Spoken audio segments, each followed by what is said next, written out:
heat waves, drought, tornadoes, hurricanes, floods, blizzards, bitter cold. Extreme weather has an incredible impact on people across the globe. On Mount Washington, our scientists brave some of the worst weather on the planet to improve our understanding of our warming world.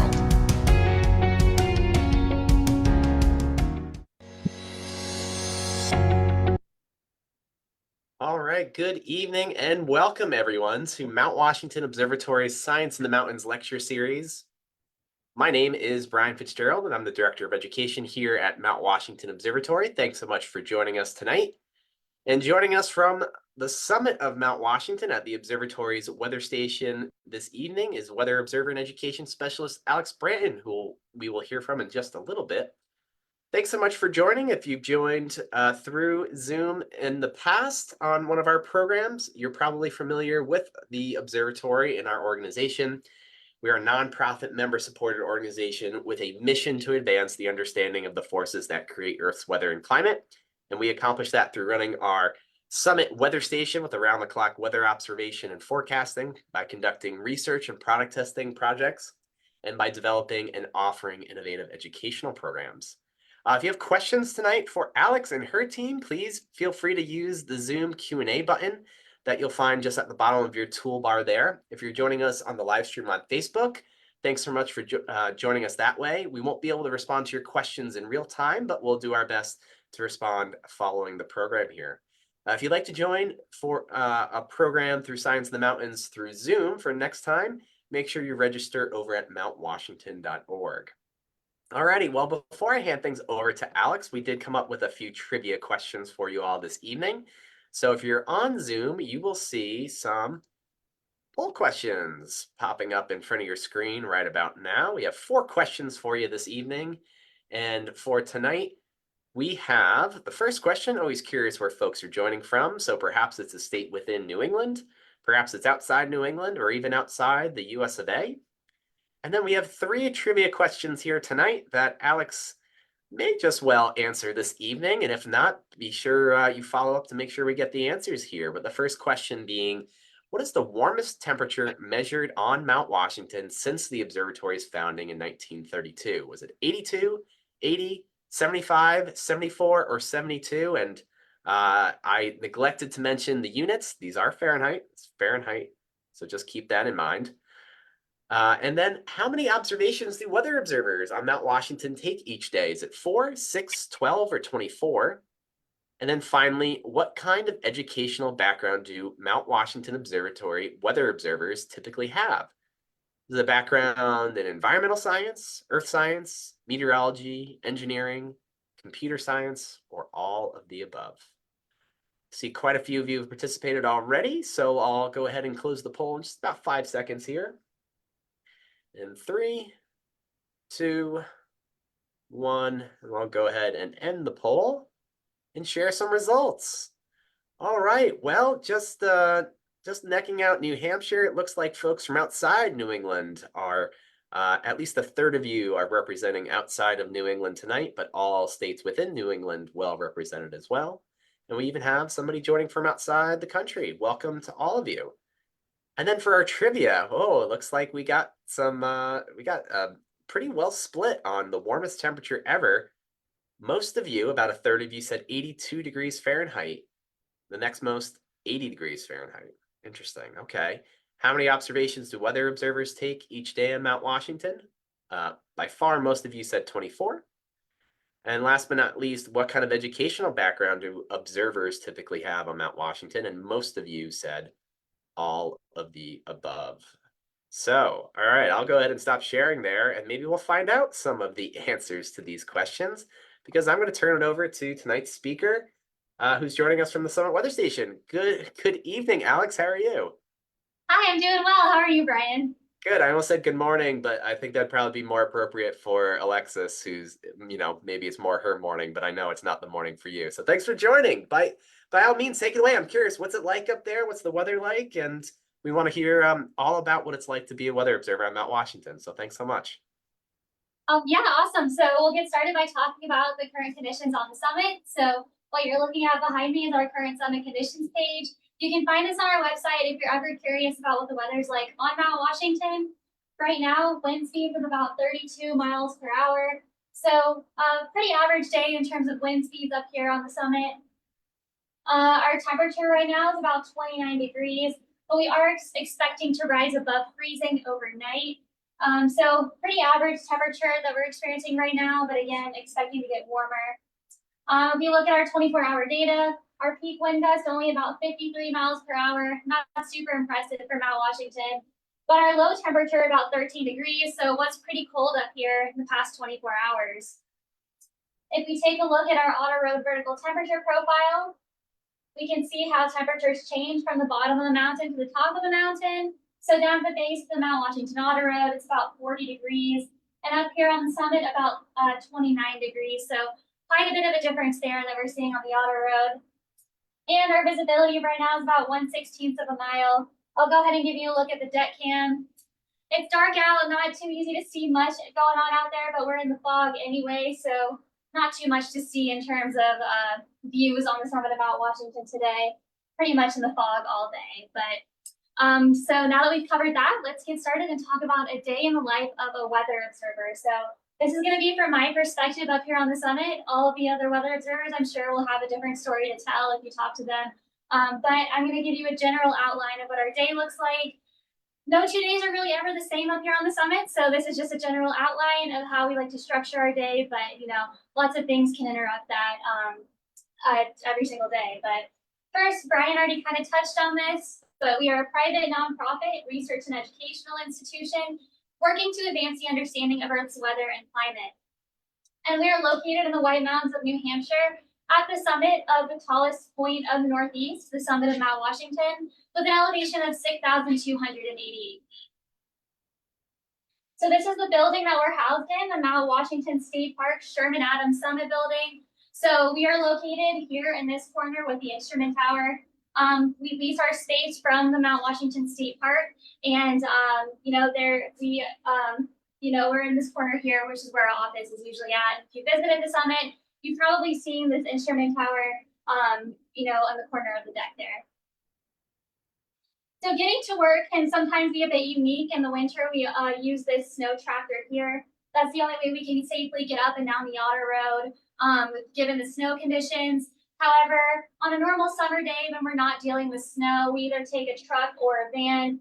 And depending on the conditions, we put chains and plow on the truck and the van. That can get us up and down. But again, the most interesting is our winter transportation, that's Snowcat.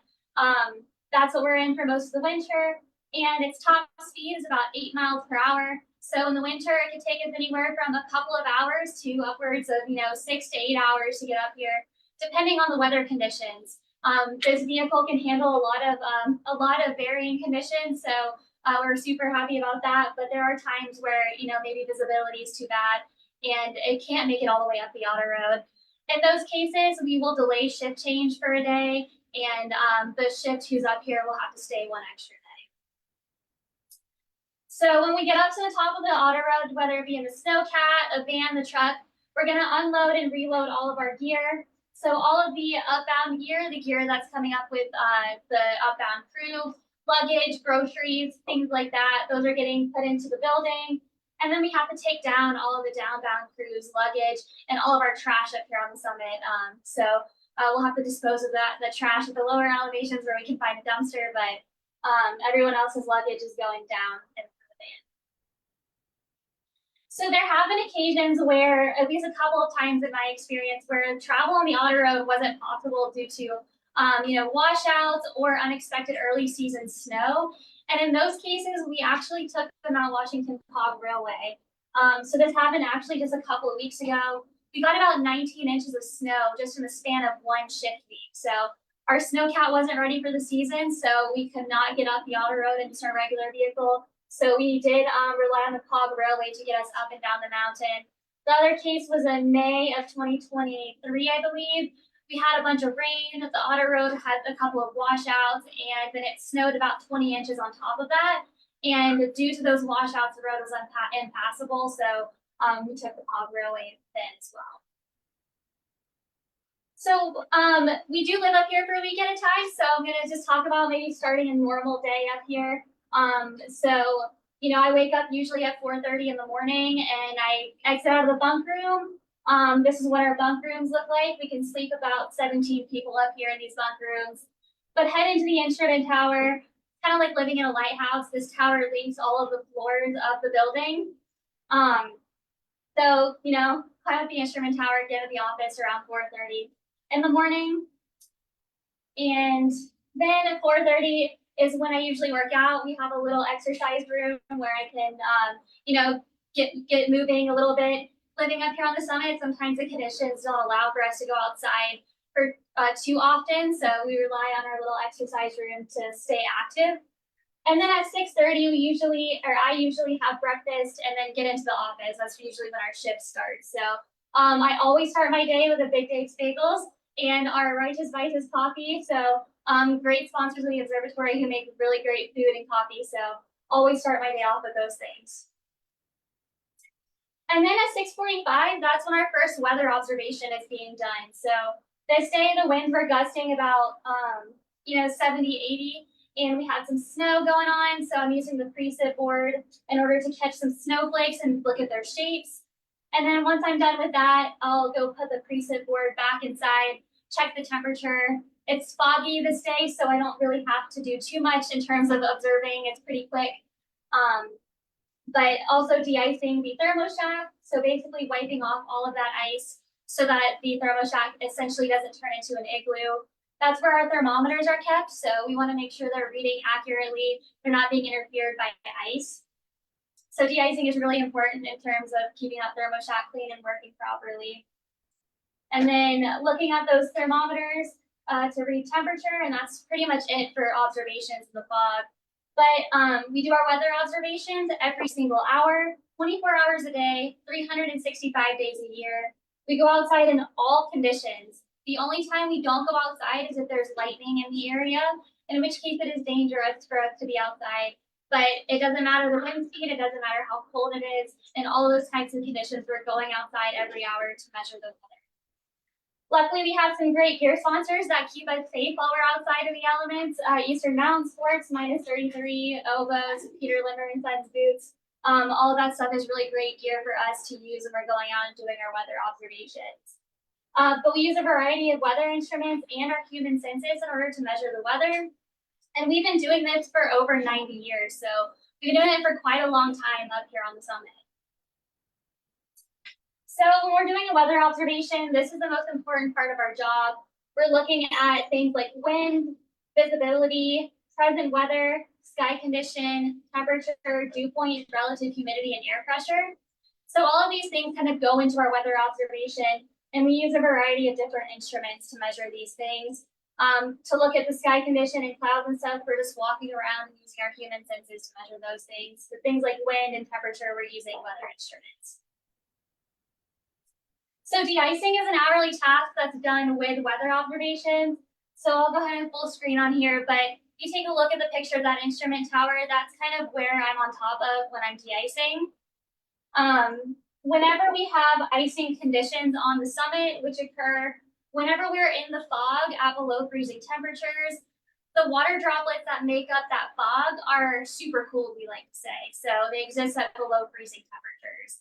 And they freeze on contact when they make contact with anything, whether it be the building, instrumentation, or myself walking around out there. So that ice, it looks really cool, but it causes a lot of problems for that instrumentation in order for it to read properly. So we have to climb up to the top of that tower and de-ice those instruments in order for those instruments to read properly. So again, this is done every hour with observations. Sometimes, like a day like today, we're doing it every 15 minutes sometimes, depending on how fast that ice is building up. So we also have collecting the precipitation can. So this involves walking out and collecting this can that's been sitting out for about 6 hours.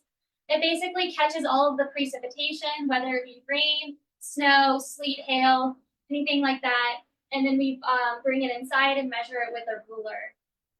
So I do have a video of what getting the precipitation can looks like on an extreme day. So this is our night observer, Ryan. and he is going out to collect the precip can, so that's what he's holding right now.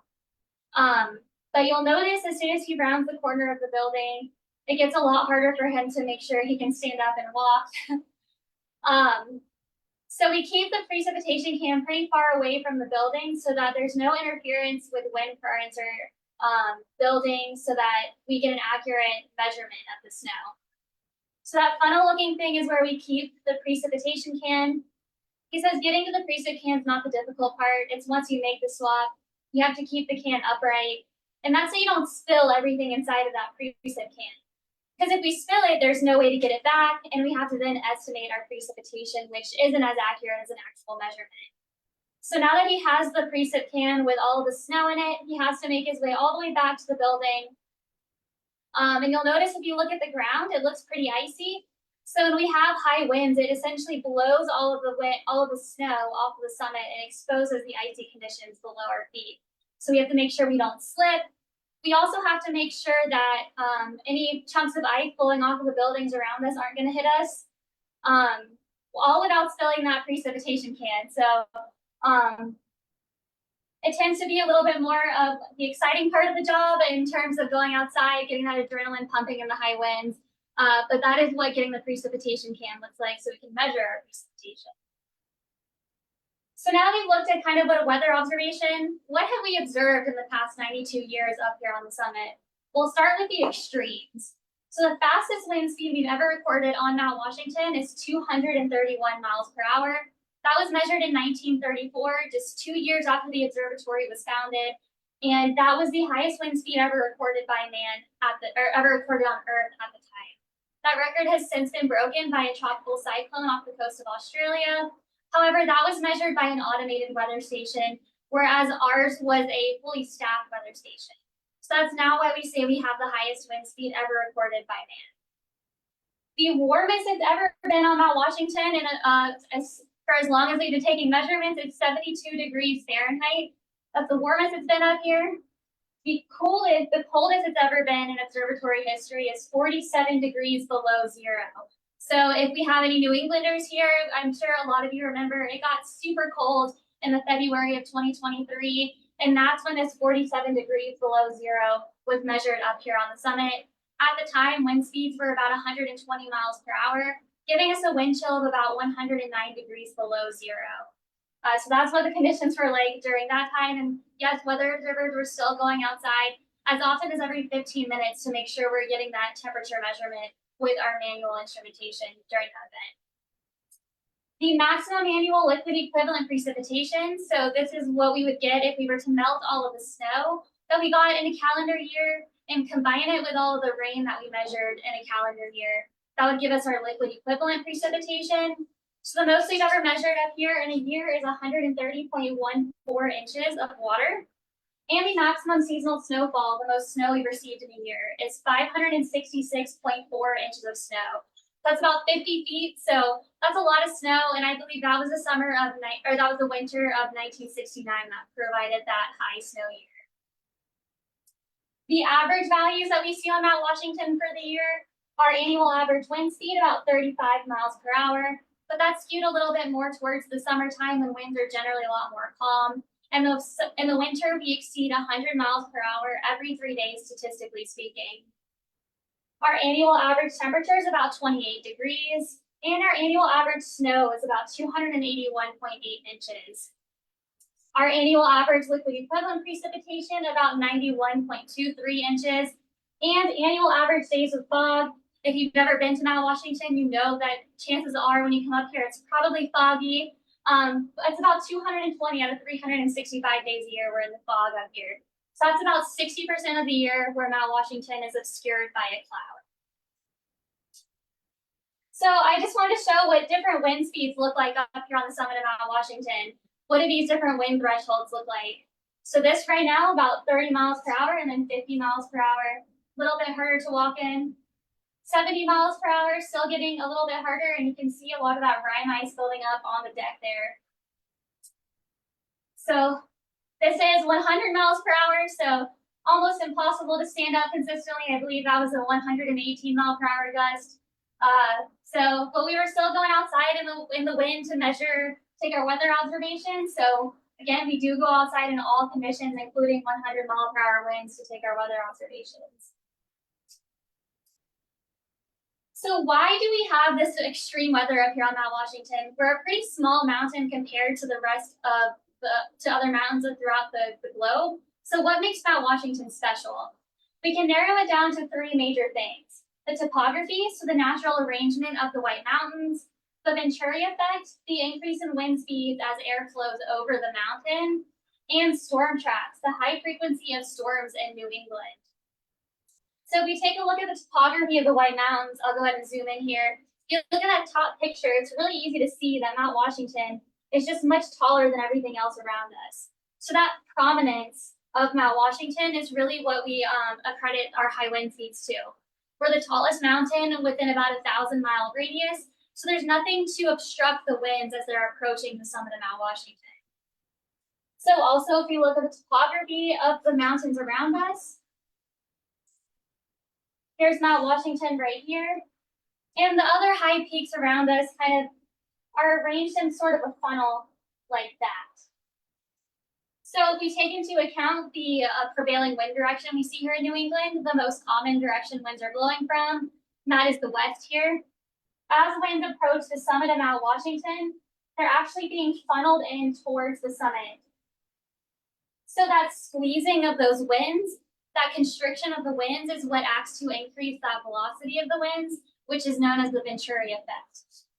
So winds can't go through these mountains around us. They're squeezed in towards the summit here, and as they're squeezed in, those wind speeds increase. So if we take a look at it in kind of the vertical plane, we're seeing the same things happening with the layer of the atmosphere called the tropopause. So here on Earth, all of our weather happens in the layer of the atmosphere called the troposphere. And nothing, no wind speed, no weather phenomena can really break through this layer called the tropopause. So as winds are approaching mountains, they can't go through the mountains, so they have to go up and over the mountains, but they can't go through this layer called the tropopause, so they're squeezed even further in that vertical plane. So a wind speed down at the surface at 25 miles per hour could easily reach 100 miles per hour at the summit of the mountain. So this is similar to the effect you experience when you put your thumb on the end of a garden hose. When you do that, the water just shoots out faster on all sides of that hose, and that's because the velocity of that water flowing has increased. So if we think about it in that respect, Mount Washington is kind of acting like the thumb on the atmosphere there. And then lastly, we have our storm tracks. So this is a map of the most common storm tracks across North America. Notice how they form in various locations across North America. However, there seems to be a lot of convergence over New England. So that just means we have a much higher frequency of storms here in New England, which means we have worse weather more often and higher wind speeds more often. So after our weather observation, first thing in the morning, I kind of move into my other tasks. From 7 to 9 a.m., I'm usually doing daily check. So these are like quality checks on the day previous data to make sure that we have good quality data in our climate data set. So we're checking all the weather forms and stuff in all of our digital databases. And this is something that Nimbus does like to help with our Summit Cat. He likes to check the forms before we, store them away in our databases here. And then from about 9 to 12 p.m., that's kind of like some time that I have to work on any projects that I might have. Usually this is for my education specialist duties, so developing and delivering presentation or programs. I'm usually doing that or trying to do it between 9 a.m. and 12 p.m. And then 12 p.m. to about 12:45, I'm usually eating lunch. So we do have a fully stocked pantry downstairs. There's enough food to last probably a month or more in our pantry. So we have a lot to choose from. And again, I kind of try to eat lunch from 12 to 12:45. And then the afternoon task, the big one, is the Higher Summits forecast. So I'm usually found at my desk writing the forecast, again, from 1 to 6 p.m. The Higher Summits forecast is published twice daily, and you can access that for free on our website, mountwashington.org. So other miscellaneous tasks, these things are like mixed in throughout the day because hardly ever does our day actually follow that structure. But mixed in throughout the day, we have various meetings or performing maintenance on instruments. We're doing a lot of that today. Shoveling snow, that's a big thing, especially when we have a lot of snow on the ground, making sure we're keeping our instruments clear of any interference from snow building up. We also do weather station tours when the building is open, and communications and social media. So anytime you're seeing a picture posted on the Mount Washington Observatory Instagram or Facebook, usually a lot of those pictures are taken by weather observers. This video here is us taking a wind instrument down. So that particular instrument cannot stay up if temperatures are below freezing. So we went out in the rain to make sure that when the temperature was about 31 degrees, and took it down before we hit that 32-degree mark. And then of course we play outside whenever we get the opportunity. So if the weather is cool outside, we are trying to be outside experiencing that cool weather. If there's a lot of snow on the ground, surprisingly, we like to go out and play in the snow. And in the summer, we like to go hiking to neighboring peaks if we have the time for doing that. So here we have a snowball fight. If conditions allow, sometimes we can go ice skating on the summit. We get a lot of really thick glaze ice up here. It's kind of hard to tell here, but there's a little boulder we can try to climb on, kind of around the summit. And we of course like to go sledding. So there's a lot of good sledding opportunities near the summit, and we take advantage of the snow and we have it for sledding. And then from 6 to 7 p.m., we usually all eat dinner together. We have a very large dining room table, and our volunteers who live up here on the summit with us for a week at a time, they're usually the ones that cook dinner. So we all sit down at the table and eat dinner together here at the observatory. And then after dinner, it's pretty much like chill time. So we'll either watch the sunset if we have a good sunset outside, or play with Nimbus. He gets really energetic sometimes, so we like to play with him. And then also we have some really comfortable living quarters where you can see me and Alexis here playing on our Nintendo Switch, playing Super Mario Brothers. But we have TV, so we can watch TV. We have a ton of books that we can read. But yeah, plenty of opportunities for chill time up here after the workday is done. So what is the importance of the Mount Washington Observatory? Why are we up here doing this, living and working at the summit of Mount Washington in this extreme environment? So basically, scientists, the general public, and outdoor adventurers rely on our products. So our weather observations contributes to Mount Washington Observatory's climate data set, which does extend over 90 years. So we have one of the longest running climate data sets in North America, and that gives us a lot of opportunities to do some good climate research up here. Our data also helps visitors to know the weather conditions on the summit. So as we saw in our current summit conditions page, sometimes things, or a lot of times, conditions can be a lot more extreme as you go from the bottom of the mountain to the top of the mountain. So providing those weather observations helps visitors to know exactly what to expect and how to prepare when they're coming up here. Our data also help weather forecasters and researchers, not just at the Mount Washington Observatory, but in New England as a whole, to forecast the weather and do meaningful research in terms of meteorology. So we provide a lot of unique data for forecasters that helps them forecast things specifically like precipitation type or where frontal boundaries may be sitting. They can use our data for that. And also all of our weather observations, every time we take a weather observation, not just at the Mount Washington Observatory, but across the globe, those get inputted into computer weather forecasting models. So the idea is that every time we put in an observation to a forecasting model, it gets just a little bit better. So hopefully over time, those forecasting models get more accurate and improve on our forecasting skills, not just at Mount Washington, but across the globe. So that's all the material that I have for what the day in the life of a weather observer looks like. And I think at this point, we would love to take any questions. We may or may not be joined by my other weather observers. It seems like there might be some instrumentation things going on that might take priority, but maybe they'll come visit here in a second.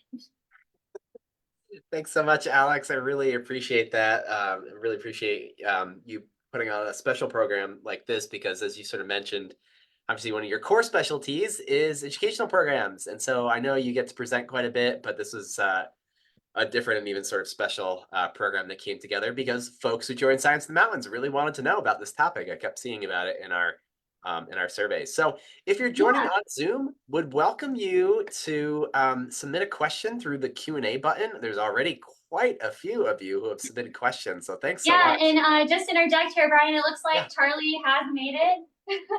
Yeah, Hello. hey, Charlie. Thanks for joining. Yeah, thank you. Thanks for having me. Yeah, you're able to step away from whatever instrumentation challenges. Yeah, that luckily, yeah, everything is working okay for right now, so I don't have to deal with it temporarily. That's good. Well, this is all part of the plan. We want to showcase exactly what goes on at the observatory. Well, awesome. We have so many questions. We'll try and get to as many as we can. And for any we don't get to tonight, certainly folks are welcome to reach out directly to education@mountwashington.org, and we'll get to as many as possible. So first question, right out the gate, is a question from Doug, who's curious on the transportation side of things. So like, when do we typically switch from like a truck and van situation to a snowcat or snow tractor for shift change? Yeah, that is a great question. I never is the same throughout the year. In my experience, I think usually we stage the snowcat halfway up the road, usually in at the end of October.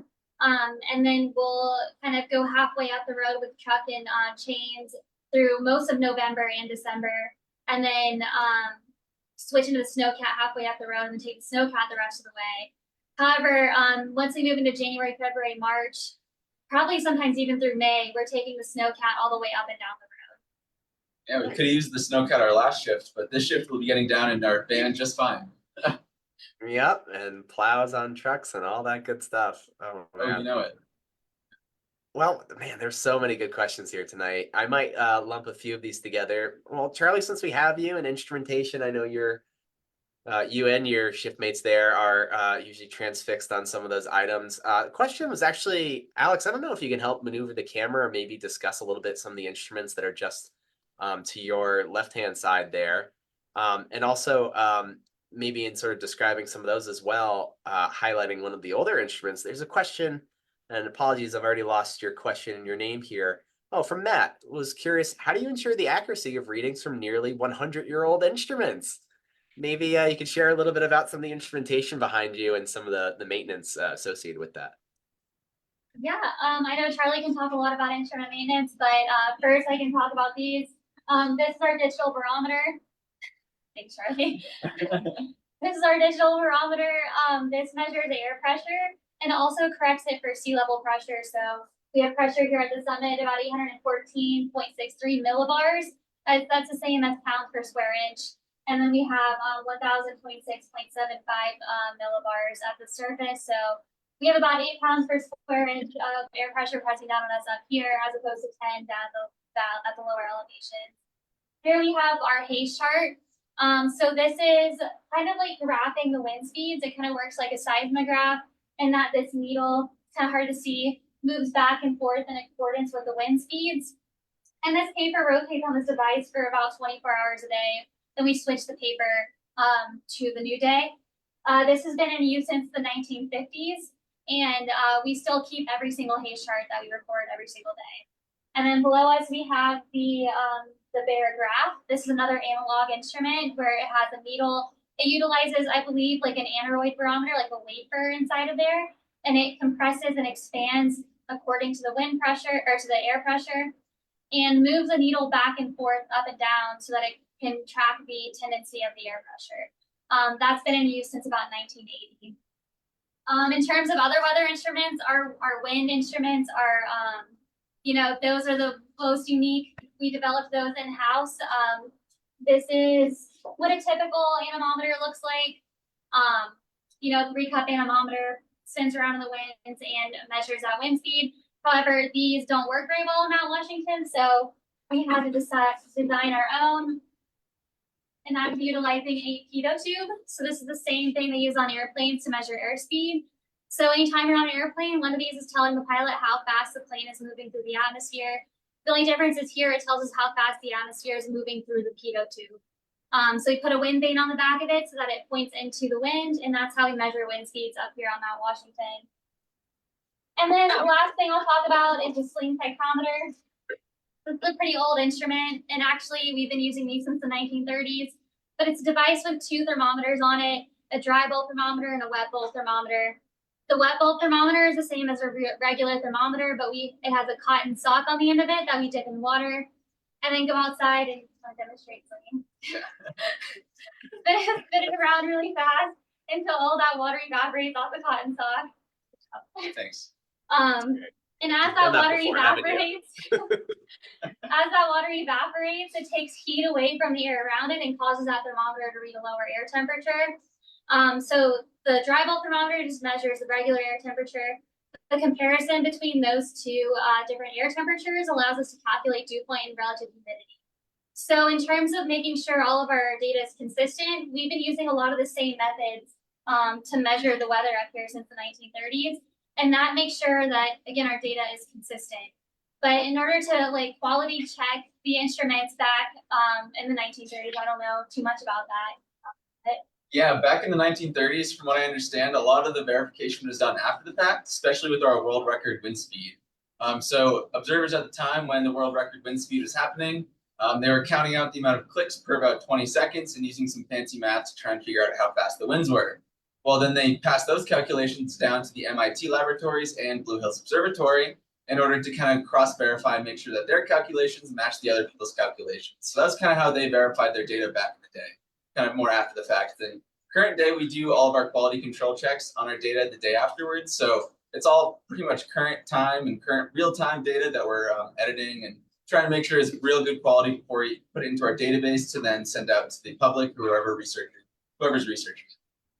Yeah, and a pretty rare thing these days. Certainly, there's a lot of automatic, QA and QC of data. But you all, maybe it's your favorite task, maybe it's not. Each day having to do check. I'll be honest, it was never necessarily my favorite task of the day, but a crucial one. And as you're referencing, Charlie, one of those tasks that the data you all collect up there is then being checked not only once, twice, and then I think a third time as you go from the daily, weekly, then monthly, and then on sort of time frame. So that's a pretty special thing that you all do up there.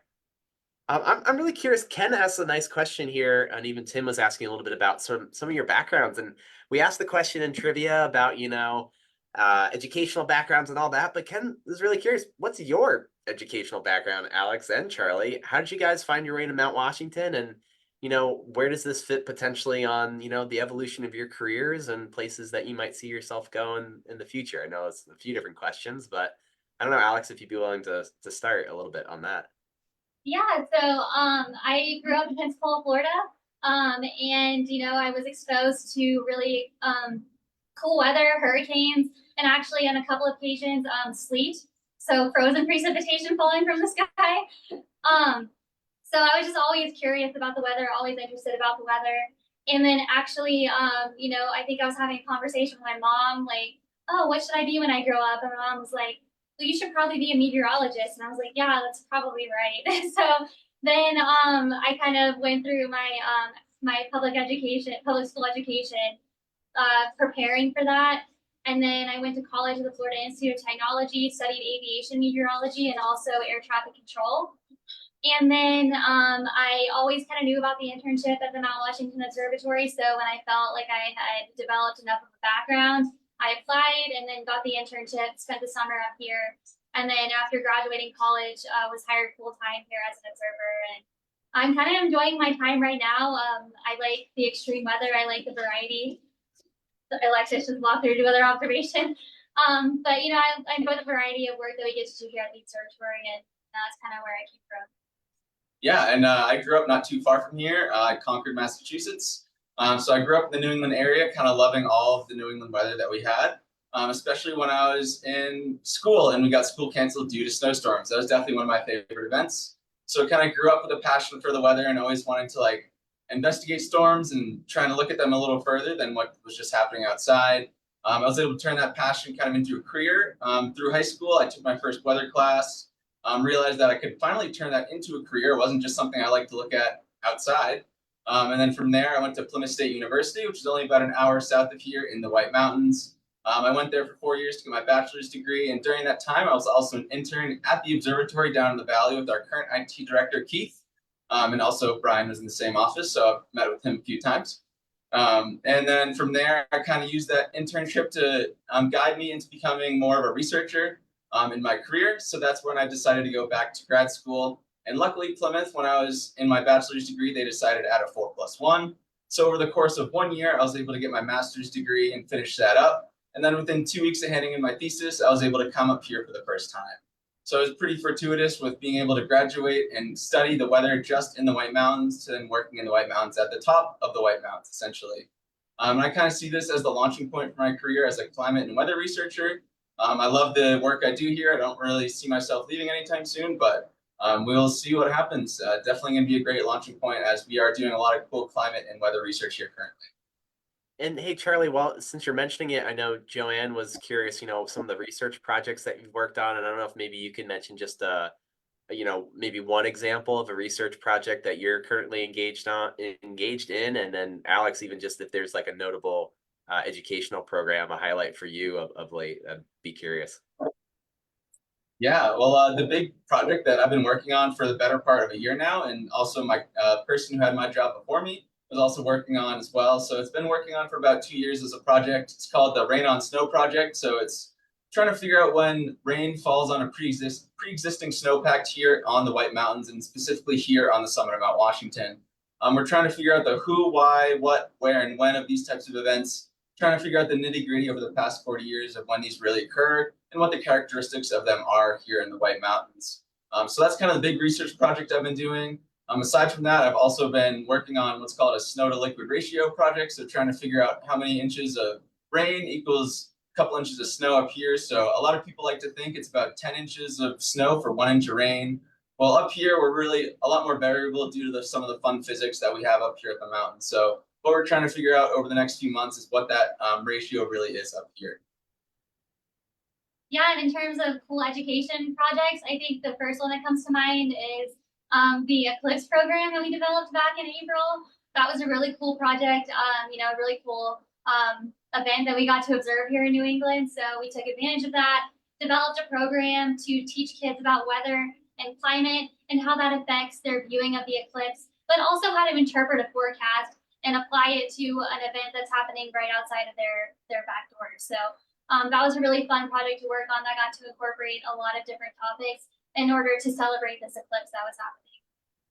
Yeah, certainly. That was a great program, and not just saying that, I just got to witness its creation, and it was excellent to see you all connecting with students across the country, including those down in Texas who thought climatologically they'd have some nice conditions for viewing, and go figure, New England was the nice weather spot that day. I'm curious, Alex, I don't know if you can speak to Charles' question a little bit, who was curious about, maybe speaking a little bit about what your role and other roles are related to emergencies or lost hikers, mountain safety, those sorts of things. Yeah, so I guess the short answer is that we have New Hampshire State Park employees who also live up here. They're the ones who kind of take on the responsibility of, dealing with situations in which a hiker might be injured or need some additional help around the summit.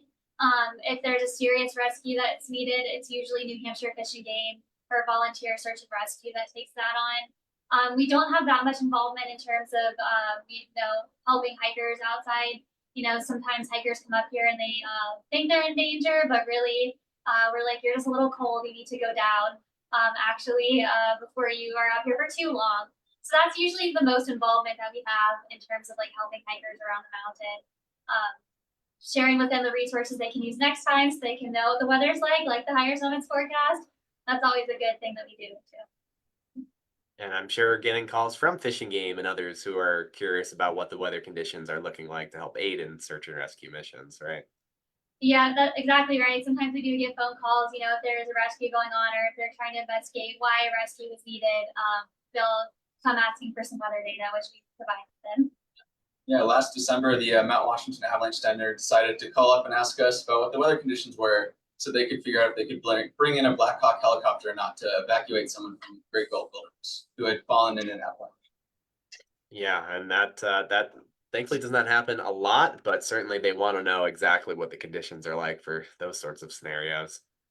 Well, speaking of challenging scenarios, Shirley, I'll throw it right back at you. What's the longest time you know of that people have been stuck at the observatory because of weather? And maybe, I don't know, I feel like, is it your shift that's the curse shift of being stuck, right? Is that the case? Definitely the curse shift. Yeah, that's a great way to put it. Alex has been stuck up here a few more times than I have, but we've definitely been stuck up here a good amount. I don't know necessarily the longest time that anybody's been up here due to weather, but I know that ourselves, we got stuck up here for 2 extra days last fall due to the other shift getting sick. So we had to stay a few extra days up here, and then there was also 1 or 2 times where we had to stay an extra day, last shift included, due to weather and snowdrifts in the auto road not being able to get people up. So it's not all too uncommon, and unfortunately on our shift it's really common.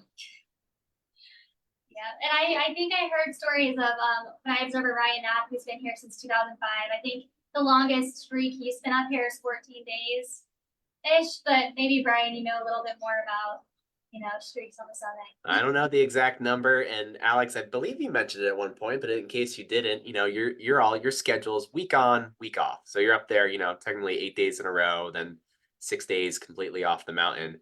And it's been that way for decades. But there was a time where it was, I believe, and someone can correct me in the comments here, 2 weeks on, 2 weeks off, 1 week on, 2 weeks off, or something sort of crazy to that extent, which by today's standards, I'll just say personally, I know a week certainly feels long enough, and I'm sure you all feel that way too, especially when you're missing out on, the other personal aspects of your life. Yeah, that 2 weeks is a long time on the mountain. I don't know that many people do that anymore. Yeah, I'm definitely very excited to go home for sure. Yes. I believe it. Well, thank you. I should actually preemptively say thank you for the end of your shift week here, Tuesday. Wednesday is the shift change day, so you all have had quite the week already. You wouldn't know it. You all look very bright-eyed and bushy-tailed, so thank you anyways. Thank you. Evan's curious. He has a question here because, Alex, you had showed the video with the high wind speed or the varying wind speed range. Evan was saying in the 100-mile-an-hour wind shown earlier, how are observers able to walk on the observation deck to collect data if it's nearly impossible to walk? Yeah, so we don't, when we're doing a weather observation, we don't typically go too far away from the observation deck door. So that's usually up to the observer, however they want to handle that situation. For me personally, if it's even the slightest bit icy outside or slippery or windy, I usually just climb to the top of the instrument tower, and from there I can get a 360-degree view of the sky. So that's usually the avenue I choose. But going outside, sometimes we have to go on the deck, and sometimes we do have to go a little bit further than we want to. And then in my perspective, it's easier just to start on the ground. So then you don't get knocked over, and you can start on the ground, then yeah, you're not going to get knocked over. So yeah, that's good technique. And I recall very early on, you learned those little weird tricks on the summit. Simple things like when you go out to shovel snow, you make sure you put the snow shovel underneath your arm so it doesn't go flying away like a big sail out there in the wind, and other tips and tricks like making sure all of your pockets are zippered up and all of those things in high winds, because the wind will find all of those spaces whether you like it or not. This is a great question from Jim, and I don't know if Charlie or Alex, you can speak to this a little bit, but Jim's just kind of curious, how did basically the weather station staff kind of manage COVID and during, particularly the outbreak of COVID in those first couple of years? yeah, so the summit of Mount Washington, we were actually just having a conversation today about it in the state park and kind of how we handled it. But I wasn't here at the time. However, we did not continue our volunteer program. So usually we have 2 volunteers who are different every week that come with us for a week at a time. We did not go through with that program during COVID just to limit the amount of outside people coming into the weather room. We also did not do weather station tours in 2020. So no outside people were coming through the weather room. A normal day today or this year, we would have a weather station tours all day, and we'd have 3 groups of about 15 people each coming through. So we did not do that in COVID. In terms of like how we fared through it, we actually did pretty good. In my experience, we've only had a few situations where where a couple people got sick. Only two situations in which more than a couple people got sick up here in the observatory. But we're kind of back to normal operations now. Wearing masks is up to personal choice for people coming to visit up here. We have resumed our volunteer program, and all of our museum operations are in full swing. So we did well throughout the pandemic. Yeah, we definitely learned early on, and for many years, for folks who have visited the weather station tour space, visited on a weather station tour and been in the weather station, it's close quarters. And so if you've been fortunate enough to come for a visit or even join for an overnight educational program, we do ask that, if you're not feeling well, stay home, because there are, it's close quarters. You're sharing meals, bunk spaces, you're in the weather room, all those things. So it's good that we sort of had that knowledge going into it, for sure. And on that note, I know the internship program was mentioned briefly. I was wondering, because we were talking just before we got on here, Alex and Charlie, just a little bit about some of the internship opportunities. I know there are a couple questions in the comments here about internship programs and how people get involved. I'm wondering if maybe both of you could speak a little bit about some current and future opportunities. Yeah, so our applications for the winter internship actually just came to a close. We still have one winter spring opportunity that's still open with a partnership with the Appalachian Mountain Club. We're working on a project and actually the Hubbard Brook Research Foundation as well. We're all kind of working collaboratively to create a yearly almanac for climate data for the White Mountain region. So we are hiring a communications intern to help create that almanac in a visually good way to communicate scientific principles to a general audience, and also in a visually appealing way. We have our partnership with the U.S. Forest Service, the Mount Washington Avalanche Center, which is a really unique internship in that individual gets to intern here at the summit at the weather station, but also with the avalanche forecasters and the snow rangers down at the Avalanche Center. And then we also have our normal internship program. So there's probably a bit about that. Yeah, so during the normal internship program, they spend the week on, week off schedule with us. So they get to stay with us for a few months at a time when we're up here on shift. Their main responsibilities are a big research project, and typically they're either guided by myself or the other research observer in the other shift, Carl Filipoff.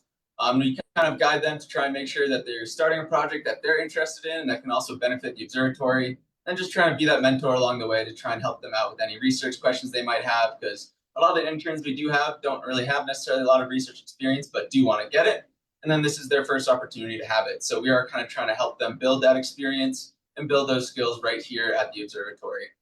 So that's really kind of the big part of the normal internship we have here. But aside from that, we also have all the odd jobs like shoveling and hurricane force winds, de-icing if we really need it, going out to get the precip can and all the fun weather conditions we get up here, or just kind of going out and hiking or skiing in the winter if you're really into that as well. So you get the whole experience of being able to relax on the summit, but also you can spend a few hours outside with me getting ice built up in your head, trying to take instruments off the tower, like our current intern Sully and I did last year. All sorts of kind of fun. Well, I appreciate that. Maybe we have time for just one more question here. And I should mention, since you all were describing so nicely the internship experience, if you're looking for more information, anyone in the audience about the internship experience or any open positions, as I know there are a few questions inquiring about different ways to get involved with the observatory, just go to mountwashington.org and you'll find the About Us tab. And underneath that tab, you'll find careers and internships, the page there. So always opportunities abound coming up through that, and also through our volunteer program as well. All right, so last but not least, a couple questions. One is from Anonymous, another I've already missed, but it has to do with altitude. And someone was inquiring about, do observers ever experience altitude sickness on the summit or any ill effects? And I know there's another question, perhaps, have you all studied what the impacts of altitude on cats may be as well? We're not that high up. We're only at about 6,288 feet. So, not too much, kind of comparable to the height of like many cities in Colorado.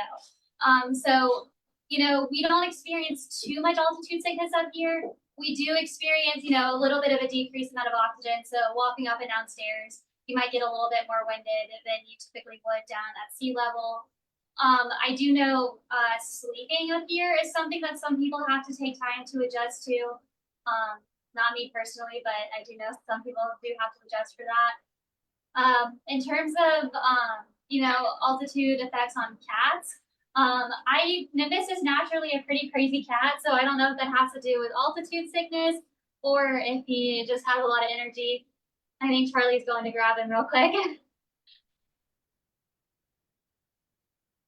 Leaving us in So there's suspense. Nimbus. Oh, there we go. Well, it's either going to be Nimbus or I was going to out Alexis, who I know is off camera trying to submit an observation while you're all presenting right now as well. Hey, Nimbus. So he's just getting ready to keep Alexis company all night long for the night shift. Oh, you know it. Yep, they have a lot of fun together. So. Yes, and I know I'll add one more question here. Keith was curious about how many people are typically working on each shift. Perhaps you've already mentioned a little bit about that, but if you can just maybe explain a little bit more about the structure in each shift. Yeah, so we have 2 day observers working on each shift. They're the week on, week off shifts. The 2 day observers on this shift are Alex and myself. And then we also have our night observer, Alexis, who's working a few feet away from us, but is a little camera shy. So a lot of us, it's usually 3 at a time here at the summit, 3 weather observers. And then also at any given point, we have 1 or 2 different interns who are up here, given the different seasons. And then we also have 2 different volunteers who will be up here at any given point. So typically it can be anywhere from around 5 to 7 people up here. In the summer, we also have a museum attendant as well when we do have our museums open. So we do have a little more people staffed up here in the summer. And then sometimes in the winter, when we do have overnight trips, we'll have a few extra people over here during that. But typically the winter, we do have a little less people up here at the summit. Excellent. Thanks, Charlie. And for those of you who are curious, we will be launching our overnight EduTrip program for the winter, speaking of the program, in the next week or so. So stay tuned for that for folks who are interested. Well, I really, really appreciate both of your time and Alex preparing all this tonight. I know it's hard enough work just doing the job that you have, let alone explaining all of it on top of that and connecting with all of us. Really appreciate that. And for folks who joined tonight, thanks so much for joining the program. If there are any questions we didn't get to, by all means, please reach out to us directly at education@mountwashington.org. That's MOUNT Washington.org. Thank you again. If you've joined and would like to support tonight's free program and keep it a free program, we certainly would encourage you to make a donation to support programs just like these over at mountwashington.org, where you can find the donate button in the upper right-hand corner of the site. If you have thoughts about tonight's program or suggestions, we take those very seriously about future programs.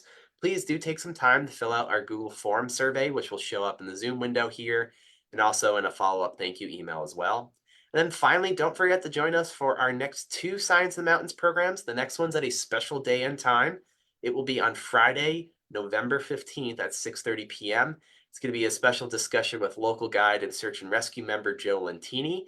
In fact, he'll be doing a screening of the Arc'teryx production short film 109 Below, which is a nod to some of the most extreme temperatures we've seen on Mount Washington in recent years. And then on Tuesday, December 3rd at 7 p.m., we'll be hosting Zoe Davis and Catherine McCandless from Boston's Office for Climate Resilience to learn about how Boston is adapting to sea level rise and heat impacts from climate change. So don't forget to register for those programs or watch any previous programs you may have missed over at mountwashington.org. And we'll see you all again soon. Thanks again, Alex. Thanks, Charlie. Thanks, Alexis. I know you're out there off screen. Thank you all for what you do, guys, and I hope you have a great rest of your shift. Take care. Thank you. Thank you. Bye. Night, guys.